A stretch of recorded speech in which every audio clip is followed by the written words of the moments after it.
जब जहां जहां पर आपकी सरकार बनती है या आपके गठबंधन की सरकार बनती है वहां पर चुनाव आयोग बहुत अच्छे से चुनाव कंडक्ट कराता है, लेकिन जहां पर आपको हार का अंदेशा होने लगता है वहां पर ईवीएम दोषी हो जाती है, वहां पर चुनाव आयोग ट्रांसपेरेंट नहीं रहता है, चुनाव आयोग की 100 खामियां।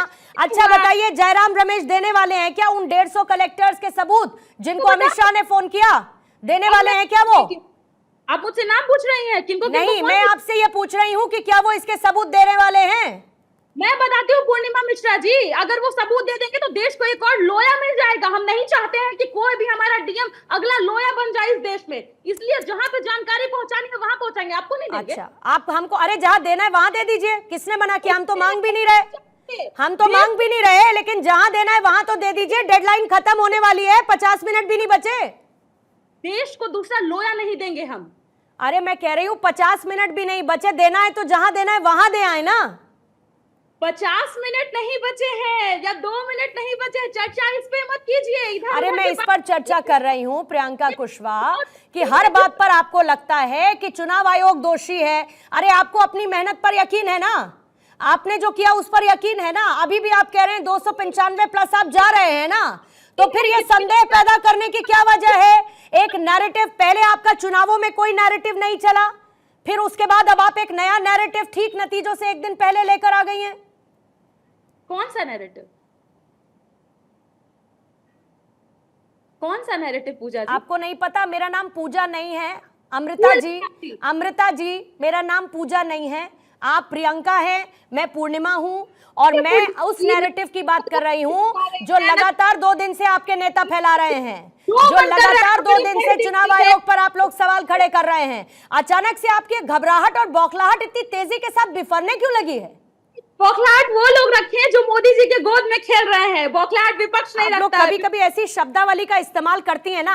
प्रियंका जी, आप किसकी गोदी में खेल रही हैं? मैं मीडिया की बात कर रही हूँ। आप किसकी गोदी में खेल रही हैं? आप मोदी किसकी गोदी में खेल रही हैं? आप लोगों को बिल्कुल तमीज नहीं है कि कौन से शब्द, कैसे शब्द कहां बोलने हैं। आप लोग पता नहीं किस बात के प्रवक्ता बनकर बैठ जाते हैं। कौन किसकी गोदी में? मोदी जी की गोदी में कौन है ये बताइए। आप किसकी गोदी में बैठती हैं? आपसे सैंपल आप किसकी गोदी में बैठती हैं प्रियंका कुशवाहा? किसकी गोदी में बैठती हैं आप? गोदी में कंसिडर करती आप किसकी गोदी में बैठती हैं? खुद को कंसिडर आप लोगों को कोई मर्यादा नहीं है शब्दों की।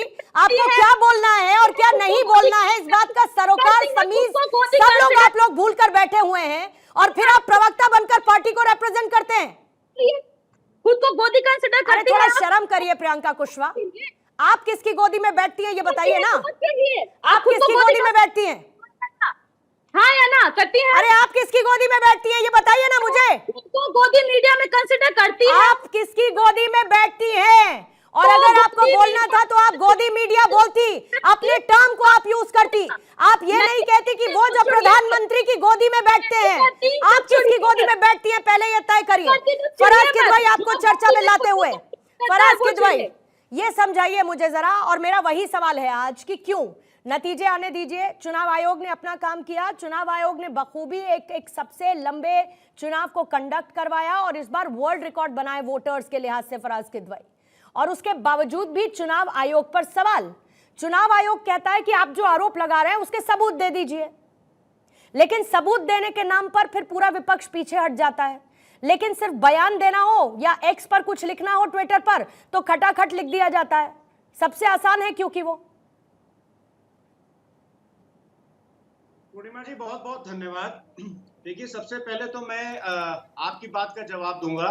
देखिए, विपक्ष ने कोई आरोप नहीं लगाए हैं। आरोप जो है वो सिद्ध हुए हैं जब चंडीगढ़ में मेयर इलेक्शंस हुए थे, जैसे हमारी बहन अभी प्रियंका कुशवाहा जी ने बताया। और उस मेयर इलेक्शन में thanks to the ballot papers and thanks to the CCTV camera, जिस प्रकरण में सुप्रीम कोर्ट ने कहा कि it's a murder of democracy.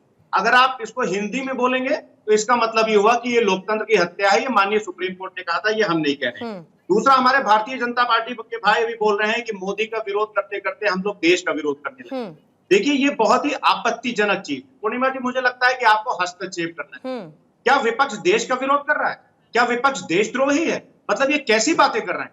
मुझे तो इस पर एक उस्मान मिनाई का बड़ा अच्छा शेर याद आ गया। पूर्णिमा जी सुनिएगा कि माली का मुखालिफ हूं मैं, शहदाए चमन हूं, सरकार का दुश्मन हूं, वफादार वतन हूं, माली कभी रुतबे में चमन हो नहीं सकता। सरकार का मतलब तो वतन हो नहीं सकता। इंसान अगर हो तो हर एक जुल्म को कुचल दो, गुलशन को बचाना है तो माली को बदल दो। मतलब ये हुआ कि अगर हम माली के ऊपर कोई आपत्ति कर रहे हैं कि तुम गुलशन को ठीक से देख नहीं रहे हो, तो हम गुलशन के विरोधी हो गए। ये भारतीय जनता पार्टी कह सकती है, और इनके जो अलाय हैं या इनके जो चाहने वाले हैं वो कह सकते हैं कि बहुत ही आपत्तिजनक है, पहली बात। दूसरी बात, आपने कहा कि 2014 के बाद से ईवीएम को हैक करने का विपक्ष ने रोना शुरू कर दिया। 2014 के बाद से हमने ईवीएम को हैक करने का रोना नहीं शुरू किया है। 2014 के बाद से लोकतंत्र हैक होने लगा है। सॉरी पूर्णिमा जी, अगर मान लीजिए विपक्ष ये कह रहा है कि हम पहले पोस्टल बैलेट गिने जाएं, अगर हम ये बोल रहे हैं इलेक्शन कमीशन से कि मई 2019 का जो लेटर था उसमें जो रूल 54A था of the conduct of election rule 1961, जो कि कहता है कि रिटर्निंग ऑफिसर को पहले पोस्टल बैलेट से डील करना चाहिए, तो क्या इसमें कोई कॉन्स्टिट्यूशनल क्राइसिस है? इसमें विपक्ष कोई हंगामा खड़ा कर रहा है क्या? इसमें कैसे हंगामे की बात? और दूसरी बात, मैं आपको एक बहुत इंपॉर्टेंट बात बताता हूँ पूर्णिमा जी। आज इंडियन एक्सप्रेस पढ़िएगा। आज इंडियन एक्सप्रेस के हिसाब से जो 2020 में जो बिहार के इलेक्शन हुए थे, उन बिहार के इलेक्शन में जो पूरे स्टेट में जो वोट्स का डिफरेंस था वो करीब 12,700 वोट्स का था, और 52,000 बैलेट पेपर्स की गिनती हुई थी। यानी कि बैलेट पेपर से ज्यादा जो है, बैलेट पेपर से कम में पूरे स्टेट की हार जीत हो गई। आपने देखा होगा कि बाद में कैसे आरजेडी जो है वो पिछड़ने लगी। तो हम सिंपली यही चाह रहे हैं कि जो सुप्रीम कोर्ट के डायरेक्शंस हैं, उसके डायरेक्शंस के हिसाब से, और या तो फिर जो rule 54A of the conduct of election rules 1961 था, उसके प्रोसीजर को फॉलो करिए। इसमें कहां से कोई अनडेमोक्रेटिक डिमांड है हमारी, या अनकॉन्स्टिट्यूशनल है, या कोई कॉन्स्टिट्यूशनल क्राइसिस हो जाएगा, मुझे नहीं समझ में आ रहा है। तमाम बातें कर रहे हैं, मैं सारे पॉइंट्स ले रही हूं, लेकिन इसके साथ साथ मैं ये भी मानती हूं कि जब चुनावी प्रक्रिया होती है तो वो पारदर्शी होती है।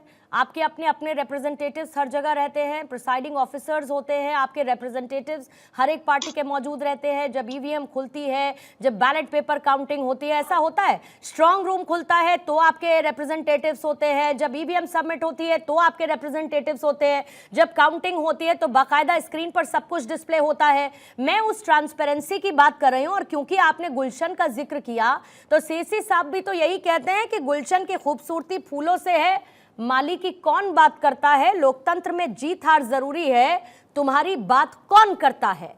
पूरा चुनाव आयोग एक ऐसी संस्था जो चुनाव को कंडक्ट कराती है, उसको आप शून्य पर खड़ा कर देते हैं हर नतीजों से पहले। और चंडीगढ़ से आगे बढ़ जाइए किदवई साहब, चंडीगढ़ से थोड़ा आगे बढ़ जाइए, क्योंकि उसका नतीजा सामने आ चुका है। उसका नतीजा सामने आ चुका है जो सुप्रीम कोर्ट ने कहा, जो कोर्ट ने कहा। जी बोलिए Purnima ji, as a fourth pillar, please don't mind it. आपकी भी ये रिस्पॉन्सिबिलिटी है कि आप इलेक्शन कमीशन से पूछें कि जो चंडीगढ़ में हुआ वो क्यों हुआ। साहब उस पर चर्चा हो गई है, साहब उस पर चर्चा हो गई है फराज किदवई में भी, आपने उसको मिस कर दिया हो। और क्योंकि आपने मुझसे, आ रही हूँ प्रमोद स्वामी जी, क्योंकि किदवई साहब आपने मुझसे बहुत ससम्मान ये बोला है, इसीलिए ससम्मान आपको जवाब दे रही हूँ। और जो ससम्मान बात नहीं कर सकता उसको ससम्मान जवाब मिलेगा नहीं। लेकिन किदवई साहब, उस पर चर्चा हो चुकी है, उसको लेकर सवाल पूछे जा चुके हैं। हो सकता है कि उस चर्चा का हिस्सा आप ना रहे हो, इसीलिए आपको मालूम नहीं है। एक बार प्रमोद स्वामी जी का जवाब ले लूं जो आपने कहा, उसके बाद प्रोफेसर विनीत सिंह आपके पास आऊंगी। प्रमोद स्वामी जी जवाब दीजिए। पूर्णिमा जी, किदवई साहब ने कहा कि गुलशन को बचाना है तो माली को बदल दो। माली बदला जाएगा या नहीं बदला जाएगा ये तो कल फैसला हो जाएगा। और उन्होंने एक शेर सुनाया तो इनको एक शेर मैं भी सुनाना चाहता हूं। कुछ बात है कि हस्ती मिटती नहीं हमारी, कुछ बात है कि हस्ती मिटती नहीं हमारी, जबकि दौरे दुश्मन रहा है जमाना हमारा। ये बात देश की जनता तय करेगी कि माली बदला जाएगा कि नहीं बदला जाएगा। लेकिन 2014 के चुनाव में भारतीय जनता पार्टी को 282 सीटें मिली, 2019 के चुनाव में 303 सीटें मिली अकेली भारतीय जनता पार्टी को। और कल अगर किदवई साहब के साथ मौका मिला तो जरूर हम बैठेंगे और उनको बताएंगे कि 2024 में कितनी सीटें मिली। ये जो माली है ये वतन परस्त माली है, और इस माली के ऊपर में इस देश की गरीब जनता का, मजदूर का, किसान का इस माली के ऊपर में भरोसा है, और इस माली ने डिलीवर करके दिखाया है, और इस माली की गारंटी पर जनता को विश्वास है। और ये बात कल तय हो जाएगी, कल आपके साथ हम बैठ के इस पर फिर चर्चा करेंगे। और आपने कहा कि मैंने जो डेमोक्रेसी में जो सत्तारूढ़ दल का विरोध करता है वो भारत का विरोध नहीं है। बिल्कुल सही कहा आपने, सत्तारूढ़ दल का विरोध करना भारत का विरोध नहीं है, लेकिन सर्जिकल स्ट्राइक का विरोध करना, एयर स्ट्राइक का विरोध करना, वैक्सीन का विरोध करना, ईवीएम का विरोध करना, इलेक्शन कमीशन का विरोध करना, कलेक्टरों के ऊपर सवाल उठाना, उनकी निष्ठा पे सवाल उठाना, मीडिया पे सवाल उठाना। और अभी हमारी एक बहन बोल रही थी मीडिया के बारे में कि मीडिया के लोग मोदी जी की गोदी में बैठते हैं। ऐसे अपमानजनक शब्दों का अगर विपक्ष प्रयोग करना बंद कर दे, प्रमोद स्वामी जी, आपकी नहीं होगी।